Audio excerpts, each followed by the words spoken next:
ચકુની હિંમત ભાગ 7। જેવો ચકુએ પથ્થર સર્પની પૂંછડી પાસે મૂક્યો તે વધુ તેજથી ચમકવા લાગ્યો। સર્પાની ઊંઘ ઉડી ગઈ। તેની આંખો પથ્થરની ચમકથી અંજાઈ ગઈ। તેને જાદુગરની જેમ જ લાલચ જાગી। સર્પા નદીને ભૂલીને પથ્થર તરફ ધસ્યો। જેવો તે પથ્થરને પકડવા ગયો, ચકુએ ચાલાકીથી પથ્થરને પોતાની ચાંચમાં ઉપાડી લીધો અને દૂર ઉડવા લાગી। યોજના મુજબ કાલુ ઝડપથી નદીના બંધ તરફ ઉડ્યો। તેણે જોર-જોરથી કા કા કરીને સુખપુરના લોકોને બોલાવવાનું શરૂ કર્યું। ગામલોકો જાગો, મદદ કરવાનો સમય આવી ગયો છે।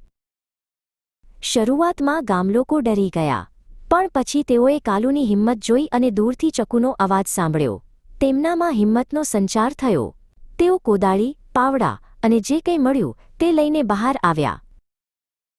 બીજી બાજુ ચકુ સર્પાને ગામથી ખૂબ દૂર લઈ જઈ રહી હતી। તે તેને સૂકી ખીણો અને ઉજ્જડ જમીન પરથી દોડાવી રહી હતી। ચકુ થાકી રહી હતી, પણ તેણે હિંમત ન હારી। સુખપુરમાં કાલુના નેતૃત્વમાં ગામલોકોએ એક થઈને બંધ તોડવાનું શરૂ કર્યું।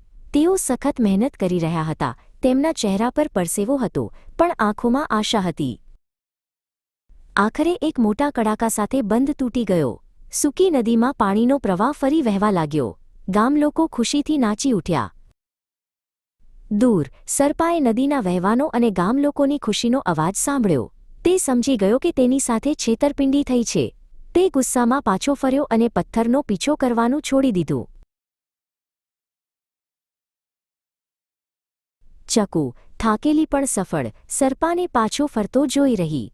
તે જાણતી હતી કે ગામ હવે સુરક્ષિત છે। તે અમૂલ્ય પથ્થરને લઈને સુખપુર તરફ પાછી ઉડી।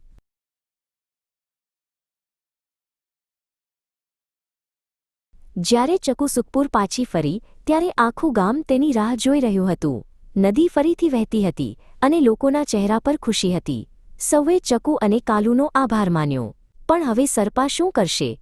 શું તે પાછો આવશે? વાર્તા ચાલુ રહેશે।